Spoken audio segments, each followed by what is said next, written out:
Olá pessoal, aqui é o Velgas, hoje é dia 11 de setembro de 2025. 15 mortes na elite do setor de energia da Rússia em 3 anos. Protestos antigovernamentais na Rússia. Começaram, digo, os protestos, né? Tímidos ainda, mas já começaram. Quero convidá-los a inscrevam-se no canal, deem um like, é importante. O algoritmo do YouTube identifica e passa para mim a distribuir para mais gente, e principalmente se vocês compartilharem. Para quanto mais gente compartilharem, o algoritmo do YouTube trabalha para mais gente assistir, com mais potencial para se inscrever. Ajudem o canal, me ajudem. E quero também pedir para vocês que se inscrevam, porque aqui vocês veem a verdade. Obrigado. Bom, em 3 anos, então, como eu li no título lá, aconteceram 15 mortes, pelo menos no setor de energia, basicamente a maioria no setor de petróleo e gás, que ocorrem em paralelo, mas a maioria no setor de petróleo, mais do que no gás. E agora, às vezes, podem perguntar, mas por que estão eliminando essa elite do complexo de combustível e energia? E quem está fazendo isso? Para muitos é óbvio, para muitos não. Mas nos últimos 3 anos, enquanto a Rússia travava essa guerra, e vem travando, e não quer parar a guerra em larga escala, começada em fevereiro de 2022 contra a Ucrânia, uma guerra criminosa, uma guerra de genocídio, uma série de mortes misteriosas foi registrada entre os altos executivos das maiores empresas de energia e indústria da Rússia.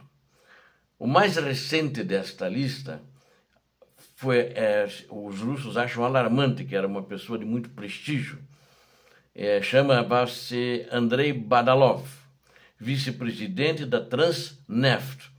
Ele morreu, supostamente assassinado, em 4 de julho. Eu digo supostamente porque todos esses casos, a maioria deles, a Rússia está dando como suicídio. Parece que todo o setor petrolífero está se suicidando. Na Rússia tudo é possível. Ele caiu da janela de sua casa em Rublevka, agora em 4 de julho, próximo passado, recente. Não foi muito divulgado aqui no Ocidente, E se tornou a 15ª vítima do alto escalão dos oligarcas e do complexo russo de combustível e energia nos últimos 3 anos. Uma análise dessas mortes revela padrões recorrentes e perturbadores. Muitos pareciam ser suicídios encenados. Suicídio encenado quer dizer não é suicídio. Enforcamentos, queda de altura, dramas familiares, são as explicações que a polícia que investiga dá, envolvendo armas de fogo, em um caso, uma morte durante um ritual de voodoo, segundo a polícia. É difícil descartar tais casos como coincidências, especialmente considerando que a maioria das vítimas trabalhava no setor de energia, tinha acesso a informações confidenciais ou ocupava cargos influentes. E vale a pena destacar que isso aconteceu justamente de uma maneira mais acelerada, depois que começou a falência do sistema de energia da Rússia, justamente por causa dos ataques da Ucrânia contra essas instalações, e trazendo atualmente a Rússia para um estado crítico muito perturbador e muito grave na economia. Então, essas pessoas tinham informações que não deveriam ser reveladas. Alguém tinha interesse em que essas informações não fossem reveladas. Eu quero destacar que várias vítimas representavam a empresa Lukoil. Desse ramo, a Lukoil, ela é uma empresa privada. E ela é uma empresa que já estava tendo muito prejuízo desde que começou a guerra, e é uma das poucas que se manifestou oficialmente contra a guerra na Ucrânia já em 2022. O Conselho de Administração da Lukoil emitiu uma carta aberta logo após a invasão em larga escala da Ucrânia pela Rússia, pedindo um fim rápido para o conflito, em um regime repressivo autoritário e ditatorial, tal posição me parece arriscada. Mas eles achavam que eles estavam bem porque a relação deles com o ditador da Rússia era das melhores. Entre os mortos estavam Ravil Maganov, presidente do Conselho da Administração da Lukoil, que supostamente, segundo as informações da polícia, não há retrato disso nos jornais da Rússia e nem pelo mundo, ele caiu de uma janela de um hospital. E ninguém disse o que ele estava fazendo no hospital, mas ele caiu de uma janela. Foi lá e caiu. Não disseram nem que ele se atirou, ele caiu da janela. O vice-presidente da empresa Vitaly Robertos, da mesma empresa Lukoil, que é Vitaly, se eu falar corretamente em russo, é Vitaly Robertos, que morreu em circunstâncias estranhas em sua mesa. E Vladimir Nekrasov, também presidente do Conselho da Administração, depois lá do primeiro que morreu, ele morreu por insuficiência cardíaca repentina, segundo a polícia informou. Além da Lukoil, a lista inclui representantes também da Gazprom, que é estatal, da Novatek e da Gazprombank, que é um banco da Gazprom, né?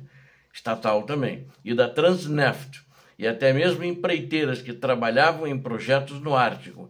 Em vários casos, altos executivos morreram com as suas famílias. Todos eles foram eliminados. Por exemplo, Vladislav Avayev e Sergei Protosenia foram encontrados mortos com sua esposa e filhos. As circunstâncias de suas mortes levantam ainda na Rússia mais perguntas do que resposta.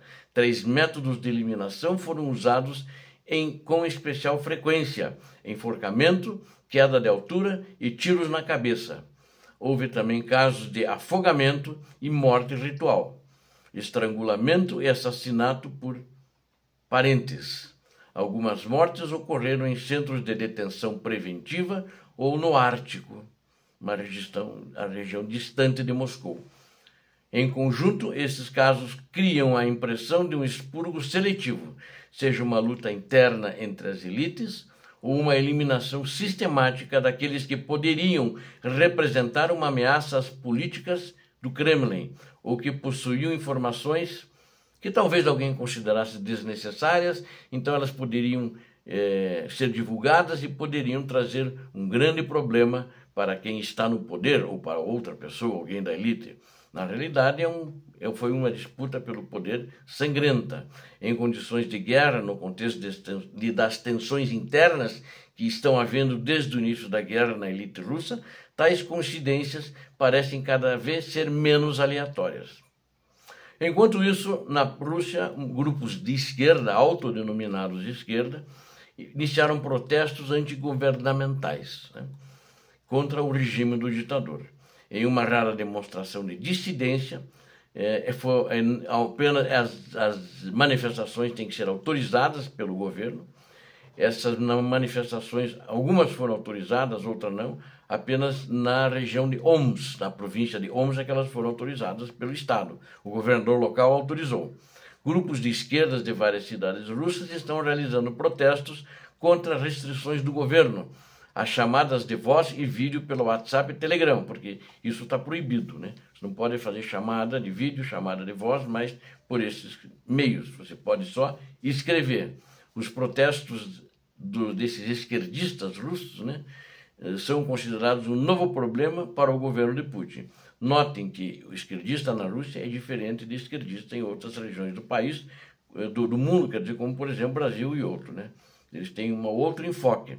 Os protestos ocorrem depois que o órgão regulador de comunicações da Rússia, o Roskomnadzor, anunciou no mês passado que estava restringindo as chamadas nos 2 aplicativos de mensagem para combater atividades criminosas. Manifestantes de grupos marxistas-leninistas, não filiados ao Partido Comunista, oficial e aprovado pelo Estado, esse Partido Comunista é aprovado pelo Estado, argumentam que as restrições violam seu direito constitucional à liberdade de comunicação. Aliás, o Partido Comunista da Rússia, ele apoia o ditador da Rússia em todas as votações na Duma, que é o parlamento russo, ele fecha 100% com o ditador. O primeiro protesto foi realizado na cidade de Voronezh, no sudoeste do país, onde cerca de 80 pessoas se reuniram após a organização dos marxistas de Voronezh obterem uma autorização. Os manifestantes também expressaram sua oposição ao Max, que é um aplicativo de mensagens estatal, promovido como uma alternativa nacional ao WhatsApp e ao Telegram. O Partido Comunista Russo, outro partido do grupo marxista, anunciou planos para protestos semelhantes no próximo domingo, nas cidades de Novosibirsk, que é o porto para onde a frota, uma cidade portuária, para onde fugiu de Sevastopol, na península da Crimeia, a frota de guerra do Mar Negro, Omsk e Petrov-Kamchatko, na Sibéria e no Extremo Oriente. Até o momento, apenas as autoridades de Omsk concederam autorização. O grupo ainda aguarda autorização das autoridades de Moscou para uma manifestação. Então, se Moscou autorizar, Omsk irá autorizar. O Partido Comunista detém uma minoria de assentos no parlamento russo. Realizou seus próprios protestos contra as restrições de chamadas no mês passado em Novosibirsk. Lembre-se de que a Rússia anunciou restrições aos aplicativos de mensagens, que eu já falei, WhatsApp e Telegram.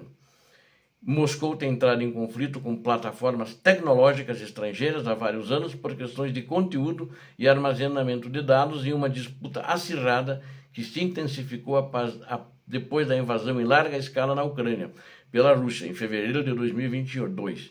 Críticos afirmam que a Rússia está tentando expandir seu controle sobre o espaço da internet e sobre o espaço dos cidadãos que usam esses serviços. Enquanto Moscou busca estabelecer o que chama de soberania digital, promovendo serviços nacionais e reduzindo sua dependência de plataformas estrangeiras. É isso que eles estão fazendo. Na realidade, eles querem apertar o cerco ao cidadão, evitando protestos. Eu acredito que talvez Moscou autorize esses protestos, porque não tem nada assim, de muito sério, pode virar mais sério contra o regime, mas não tem nada, embora que o regime aposta firmemente no controle da internet no país. Vamos ver quais serão os resultados, mas são manifestações, mesmo pequenas, que podem transformar-se em manifestações gigantes no futuro próximo. Obrigado a vocês que assistiram a este vídeo. Conto com vocês, inscrevam-se no canal. Aqui vocês viram a verdade. E deem um like. E compartilhem o maior número de pessoas que vocês puderem. Peço de coração, sei que quem gosta do canal, quem gosta do que a gente fala aqui, também vai fazer isso de coração. Deus abençoe a todos vocês, Deus abençoe a Ucrânia, Deus abençoe o Brasil. Paz e bem, paz para toda a humanidade.